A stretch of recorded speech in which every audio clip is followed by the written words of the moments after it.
Hey guys, what's up? How y'all doing? I'm here to talk to you guys about the new chapter of One Piece, which is on chapter 1140. This chapter right here was actually pretty nice, and the way how it ended, it looks like to me I'm gonna have a very bad feeling about this, considering that certain game could happen that happened in a certain backstory of a character that just recently finished its arc. So, if anything else, let's just get this started. We get to see how Gyaban challenges Luffy to get the key, and Luffy gets annoyed and tries to get the key from him, but is unable to. By that time, Gyaban ends up hitting Luffy with the key with Haki, and I think like advanced Bushoshoku Haki, and maybe like Advanced Conqueror's Haki? I don't know. Sometimes, like, when it comes to using Advanced Conqueror's Haki, it always involves Black Lightning, but I guess that may not be the case. Hopefully, I'll get good confirmation sometime this weekend, so we'll find out, because, like I said, this guy is a left hand of the Pirate King, and he's giving Luffy a hard time. Not only that, Luffy, after getting hit, tries to get the key again, but gets hit in the mouth by the key again, and blast him away. We get to see that freaking Gabon ends up summoning two of his axes, which is like his fighting style, and he ends up using a move called Grim Throng. And by that time when he is about to launch the attack, Zoro warns Luffy that you gotta dodge this attack right now, and they barely dodge it, and we get to see how much damage he did to a certain castle, dude. And I'm like, wow, now that is just scary as hell. Because, like I said, and repeating myself again, this guy is the left hand of the Pirate King, Gold D. Roger himself. So it's only natural that he becomes this strong. But at the same time, the fact that he's very old and he's still kicking it like that and able to do this much damage is still shocking. I mean, I don't know how long it has been since he ever held a weapon or even fought before. But when I think about Civil Rayleighs, I wonder how equal these two are. Other than that, we get to see Zoro and Luffy getting ready to fight again, but Gyaban's like, okay, I give up, it's okay. They go like, what the hell, are you freaking serious, dude? And of course, he ends up saying, hey, go ahead and take the key, I'm out of here. And Gyaban tells Luffy, hey, if Albuff is still safe, by the time you decide to leave, come and find me, okay? And Zoro's like, hell no, I don't want to see you ever again after what you did. And Luffy's like, yeah, besides that, I don't think there's no way we're gonna seek you anytime soon. We get to see how Gyaban talks to Shanks maybe about Luffy, and that, like, Shanks tells him, hey, it's up to you how you do as you please.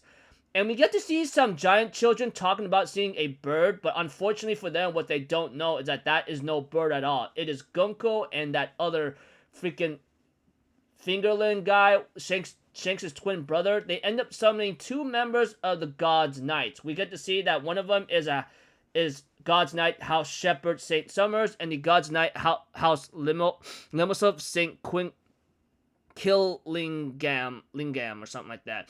One guy that looks very old and has hairy legs, and the other guy looks like a freaking dragon with the awakened power, possibly.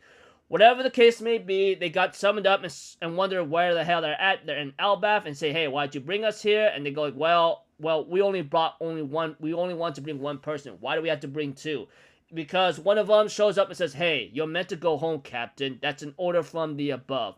Other than that, as the episode continues on, they end up asking, like, what's the situation here? What are we trying to do? Because after the reverie, everything started to spiral into chaos, like, out of control. By that time, they end up asking, like, what's the mission here? What do we do? And they end up seeing some children and getting ready to possibly do some crazy stuff, like kidnapping them. But the other guy, Saint Fingerlin, the guy who's the son of the five elders, of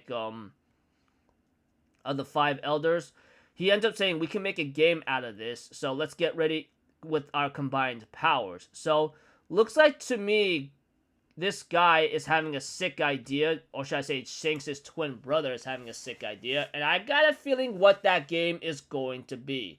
Although I could be wrong, but it all depends, because if you guys remember correctly, the God's Knights, or one of the Celestial Dragon Knights, or God's Knights, if I have to say so myself, played a game in Kuma's backstory about killing people. So if they make this kind of game up right here, I could promise you this, it's not going to end well, because I'm pretty sure Luffy, Zoro, and everyone else is going to, like, hightail gear and fight them.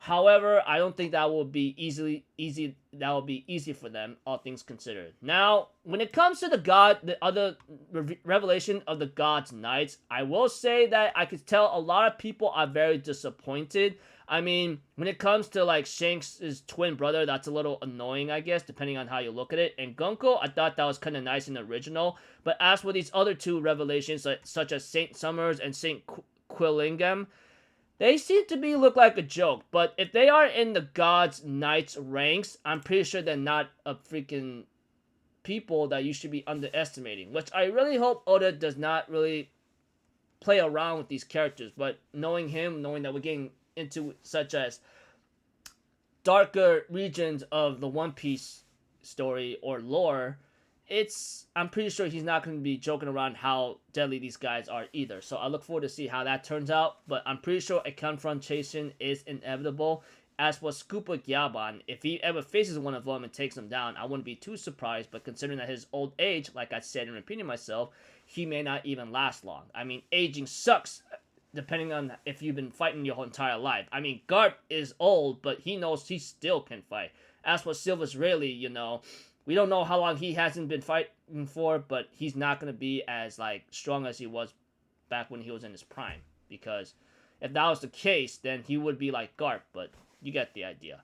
Anyways, I look forward to see how this turns out, but this game that Fingerling guy, son of the Fingerling of the Five Elders guy, is suggesting, it's going to be very dark and very gruesome. That much is to be said. Not to mention, whatever he's going to do now is going to bring about crazy chaos. And if Loki is still alive, which I'm pretty sure he's still alive, there's no way Oda's going to kill him off that easily, he's going to bring about Ragnarok. I'm just going to say that for certain. So, until then, I'll see you guys later. I'm Alpha Zero. Have a good day. I'll see you guys next time, alright? Peace out. Bye-bye. Toot-toot-toot.